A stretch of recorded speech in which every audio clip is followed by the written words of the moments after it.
تهب باليسار على سيد المختار وأهله الأدهار وأصحابه الأخيار وعدد نعم الله وإفضاله. أما بعد. Alhamdulillah, ikhwani, teman-teman semuanya, kita bersyukur pada Allah Subhanahu wa taala masih diberikan nikmat panjang umur, sehat walafiat, nikmat Islam, iman, istiqamah, kenikmatan untuk duduk di majlis Sayyidina Muhammad. Sebagaimana sering saya katakan, Adi selalu bilang, semakin Allah menunjukkan cintanya kepada seorang hamba, maka semakin Allah mudahkan, ringankan langkahnya seorang hamba untuk datang ke tempat-tempat yang baik. Semakin Allah menunjukkan cintanya pada seorang hamba, maka Allah akan berikan dia kemudahan, keinginan untuk hadir duduk di tempat-tempat yang baik. Maka insya Allah ini menjadi suatu bukti, setidaknya kita duduk di sini, Allah selamatkan kita dari keburukan dan kemaksiatan. Amin. Sehingga tidaknya duduk kita di sini, Allah jaga kita dari terbuangnya waktu kita untuk hal-hal yang tidak bermanfaat atau bahkan mungkin memancing laknat. Makanya kita bersyukur pada Allah Subhanahu wa taala atas segala nikmat, karena malam ini masih bisa kita berkumpul duduk sama-sama, insya Allah semua dalam keadaan sehat walafiat. Amin. Barangkali dari tadi ini Masya Allah Ustaz Muhammad, Ustaz Ahmad, hadir juga Ustaz Iman. Masya Allah, saat beliau istiqomah dari zamannya Bekasi, dadanya kencang sampai kendor pada kulit tuh, mikirin madis dong deh. Ustaz Iman, Ustaz Iman panjang umur. Amin. Masya Allah, ini luar biasa, dari zamannya aneh kalau di Bekasi udah semua urusan Ustaz Iman. Kenapa Majlis Dewaul Habib masih ada sampai saat ini? Karena masih ada Ustadz Iman. Maka Ustadz Iman kalau masih hidup jangan dikubur dulu.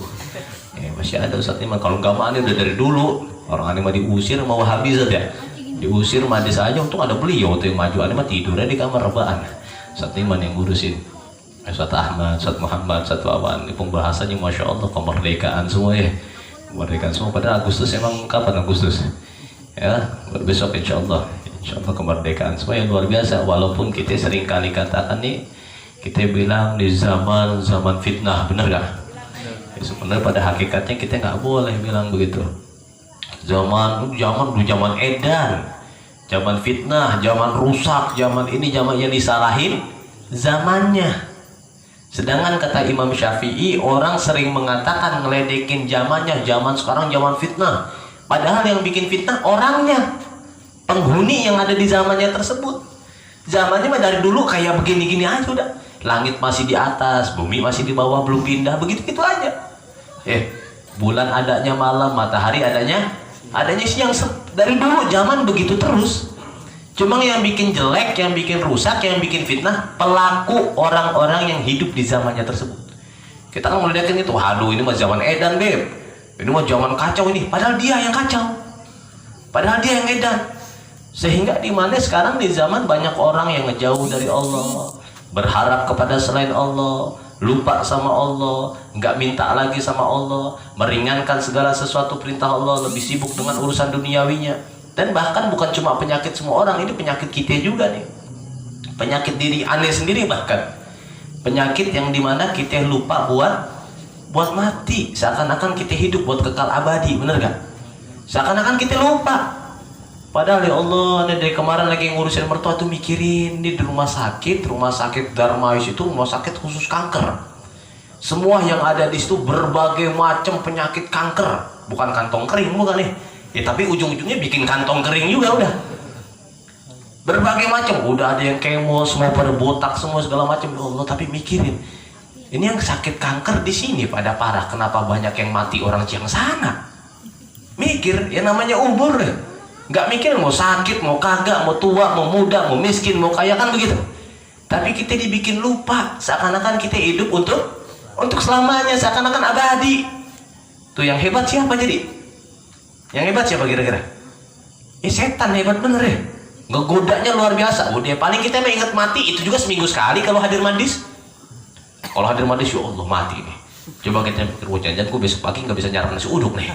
Jadi besok begini nih, jadi besok nih. Waktu pagi pernah gak kita mikir, ya Allah barangkali ini pagi terakhir, mungkin malam udah nggak tidur di rumah lagi, nggak tidur di kamar di atas ranjang yang empuk pakai bantal 2 guling 4, barangkali tidur di dalam kubur yang lahat, kan begitu. Tapi itu pikirannya cuma ada di madis doang. Keluar dari madis mah, udah besok pagi kali kalau nggak kesiangan matinya gitu. Lupa udah. Itu penyakit diri kita nih, makanya yang hebatnya setan. Makanya bagi orang yang pintar, bagi orang yang cerdas, kalau dia udah tahu saking hebatnya godaan iblis ini, godaan setan ini saking dahsyatnya, dia bakal cari obatnya itu. Oh, telepon Ustaz. Bini udah telepon belum? Oh, belum. Aman. Ustaz Ahmad doain nih kalian dong. Ya kita kalau tahu begitu dahsyatnya, kira-kira dahsyat apa kagak? Kita mah kan cuma pelangak pelongo doang ya. Pelangak pelongo, tato mati, udah beres urusan. Cuma itu ngopi, ngerokok, rebaan, nyungsep, kan gitu-gitu aja udah terus. Bangun lagi, ngopi lagi, ngerokok lagi, nyungsep lagi, gitu-gitu aja. Kalau kita tahu kita ini orang yang bodoh, godaan di luar sana ini luar biasa. Bahkan saking hebatnya ini zaman, sekali lagi bukan zamannya zaman fitnah, bukan, tapi orang-orang yang berada di zaman tersebut dibikin jadi fitnah. Tuh, orang-orang tersebut, sehingga di mana sekarang di zaman udah saking dahsyatnya, penghuninya udah saking dahsyat, banyak fitnahnya, sampai kita ngelakuin kayak gini nih, kita yang dianggap orang gila. Norak masih aja ngaji, ya sarungan, kemana-mana sarungan, baru sunat loh. Bilang aja iya, ngapa baru mau lihat loh. Gitu nah udah. Dan nanti bakal sampai tuh kata Nabi akhir zaman. Habib Segaf Baharun mengatakan nanti bakal sampai di mana zaman kita melakukan hal sesuai syariat, justru malah kita yang dianggap gila. Sampai orang yang bingung, kita ini bener apa kagak ya? Dan dia kali yang bener, kita yang salah. Sampai bakal mikir begitu. Kita madis nih bener apa kagak ya? Duduknya bener apa kagak ya? Tapi kok hidup gue belangsak, susah. Orang yang kagak madis, pakaian sobek-sobek, nongkrong pinggir jalan, minuman keras, nggak suka dia yang lembek-lembek, nggak suka dia. Kita kan yang lembek-lembek nih, cendol ya, es doger, dia nggak suka yang keras-keras, minuman batu bata, susu, itu macam-macam. Yang keras-keras. Ya kita sampai bakal mikir begitu. Ini Habib gimana sih ngebilangin kagak salah apa Habib ini? Madis kok hidupku bukan makin benar malah makin belangsak. Sedangkan gue punya teman-teman di sono di luar, kagak sholat, kagak ngaji, pakaian gitu, pakai anting, rambut dicet, hijau, kuning, merah, ungu, batu udah kayak ayam di depan SD tuh, jual itu yang warna-warni itu, malah hidupnya lebih enak. Nah sampai akhir zaman nanti, di zaman nih kita yang ngerasa malah kita yang salah. Megang tasbih kemana-mana, orang megang HP dimiringin, HP udah bener-bener begini, pakai dimiringin, kebanyakan minum Homer kalau itu HP. Kita megang tasbih, malah kita yang dianggap gila. Aku salah kan megang tasbih, Nora megang HP, ikut juga dimiringin, sekalian dibalikin begini. Ya macam-macam, itu namanya akhir zaman. Nah kondisi kita ini kayak gimana? Kondisi kita nggak ada obat yang lain, nggak ada obat yang lain kecuali satu, ilmu. Tahu, dengan ilmu kita tahu mana yang hitam, mana yang putih. Dengan ilmu kita tahu mana yang benar, mana yang salah, yang haram, yang halal, kita tahu dengan ilmu. Dan ilmu itu nggak bisa didapetin cuma dengan rebaan doang, cari. Di akhir zaman kayak gini nih kita tahu, ini godaan setan nih, godaan setan nih. Makanya orang yang berilmu mah insya Allah dia tahu tuh, dia tahu walaupun dia maksiat, insya Allah kita berhusnudzon, insya Allah nanti akhir hayatnya bakal taubat. Kenapa? Sebab dia tahu ilmunya, dia salah, dia tahu. Oh, kau tahu ini haram.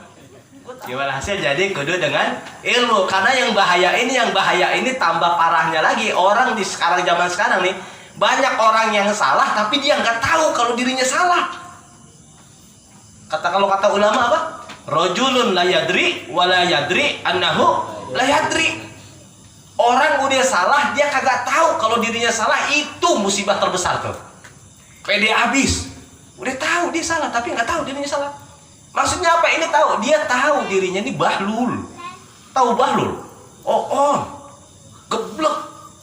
Tahu kalau dirinya ini geblek tapi dia nggak tahu dan nggak mau tahu. Masih mending orang yang salah tahu dirinya salah. Bener gak? Ada kepengenan untuk berubah. Orang yang bodoh tahu kalau dirinya bodoh. Tahu, makanya suatu saat, aduh gue tahu bego ini, gue tahu gue bahlul ini, nggak bisa sholat. Tahu tuh dia tahu. Insya Allah ada keinginan pengen belajar, pengen bisa. Tapi yang parah orang bodoh kagak tahu dirinya bodoh, udah gitu nggak pengen tahu lagi. Gue tahu gue bodoh, cuma gue nggak pengen tahu, biar ini bodoh selamanya. Ada model begitu. Orang salah nggak tahu kalau dirinya salah, Sehingga di mana ngerasanya bener aja udah